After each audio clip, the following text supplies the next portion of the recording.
All right, so the number one contributor to long-term, sustainable, deep success is investing in the relationships between you and the people that you work with. All right, so as a coach, we're talking about the players, your other coaches, support staff, parents, really everybody that's directly related to what you're doing as a coach. Investing in building, working on the relationships with those people, I think is the number one place to put your energy and your time to build long-term success. All right, I think that there is a prevailing narrative at the moment about our sport, which is, it's about winning, and avoiding losing, and it's about the skills and the tactics, the X's and O's, that these things are the most important part of the game. As you go through this course, you will see that I have a completely different opinion on that, and for the most part I don't even talk about a lot of those things, because I think that the game transcends that, and we can transcend the game by focusing on the connection that we have with the people that we're doing it with. So I want to reiterate that placing your attention, putting your energy and your time into building the relationships between you and your players, your staff, your coaches, the parents of your players, and everybody that's directly related to what you're doing should be at the core, or it can be at the core. It's really, this is your decision. For me, this is where I'm at. So I want to give you an example. It's late in the game, it's the fourth quarter, and the other team is on a run. Okay, it's a close game, the other team is going on a run, things are going the wrong way for your team, and you feel that you feel compelled to make a decision to try to change this. One of your best players is doing very well in offense, but on the defensive end he's being exposed. There's a mismatch, and this problem you see is something that if you change could switch the momentum around, and you decide to sub this player out. They're angry about this. They don't see the reason for you taking them out. All they see is the offense, and players have a tendency to do that, and they come out of the game, they're furious, they're angry, and they're not happy about being taken out of the game. Now you have as a coach, you have some choices to make here. All right, obviously you could wait for that player to calm down a little bit, go and speak to them, and try to explain to them why you took them out, get them ready to come back in. You could plead with them in the moment, calm down, you're going to go back in. You could ask your assistant to go and speak to them in a moment or so, or sit with them, or you could ignore them. And there are other ways to do it, right? There are other ways to communicate to that player in the moment. The focus at that present moment is really on the game, and trying to do the best job that you can as a coach to help the team to win. That's the game. That's what we're trying to do.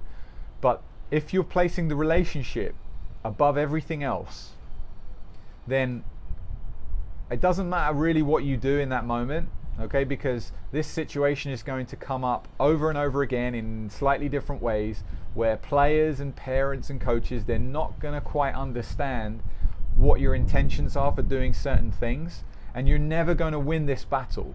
All right, you're never going to win this. You're never going to be able to please everybody, and you're never going to be able to have everybody understand why you do the things that you do. But what people will understand, if you truly move and have your actions come from your heart and from your value system, and if building and investing in relationships is at the heart of what you're doing, then they will feel that energy.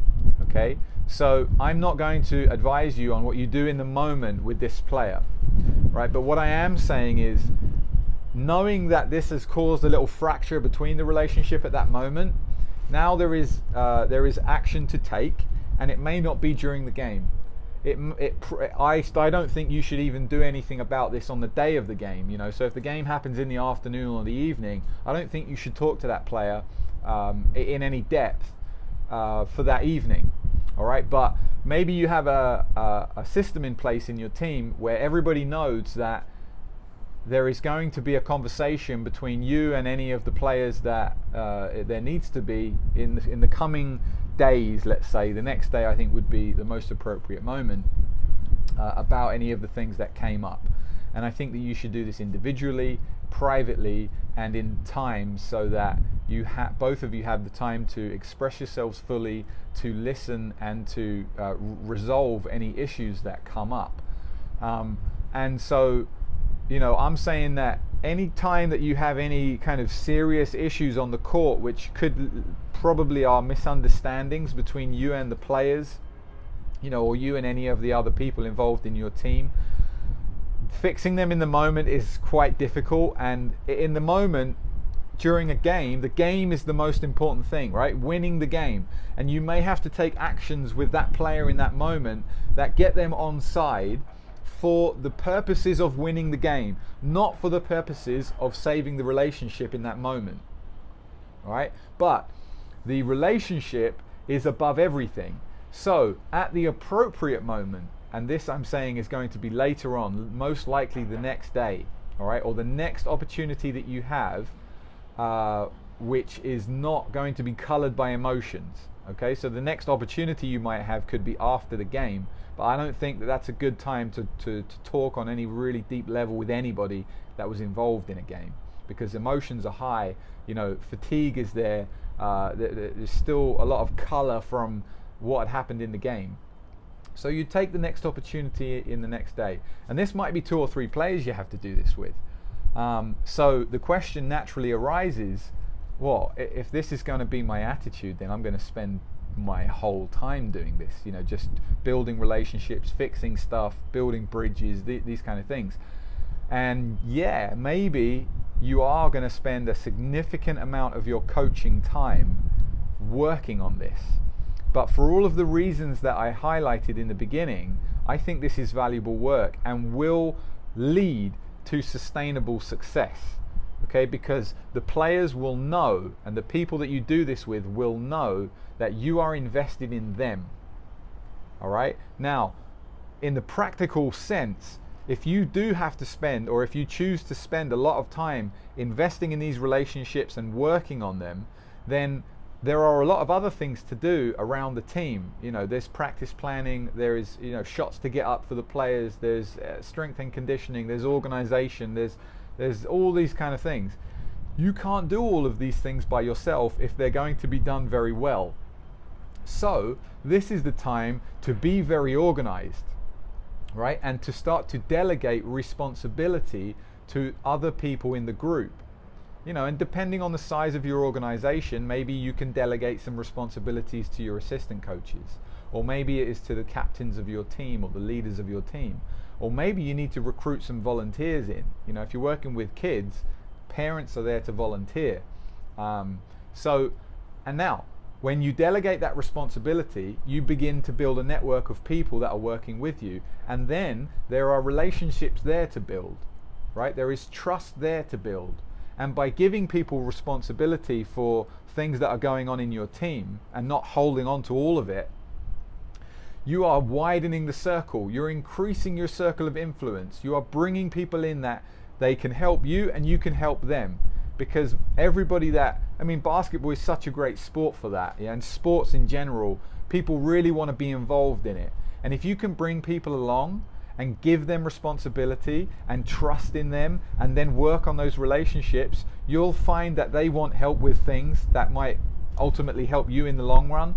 Or you might find that there are people very, very good at certain things that you want to improve on in the team. So yeah, that's my reflection for this. I want to sort of challenge anybody that is watching this right now to think about, at the core of your coaching, what is it that you are maybe that you feel or that you are saying is the thing that you are going to put, not all of your energy, but it's going to be what your coaching revolves around. Is it winning? Is it discipline? Is it hard work? Is it the relationships? Yeah, and shoot me an email, send me a message if you have any real thoughts on that. and I look forward to hearing from it. And you know, once you've gone through that, blah blah blah blah blah, we will just wrap that one up.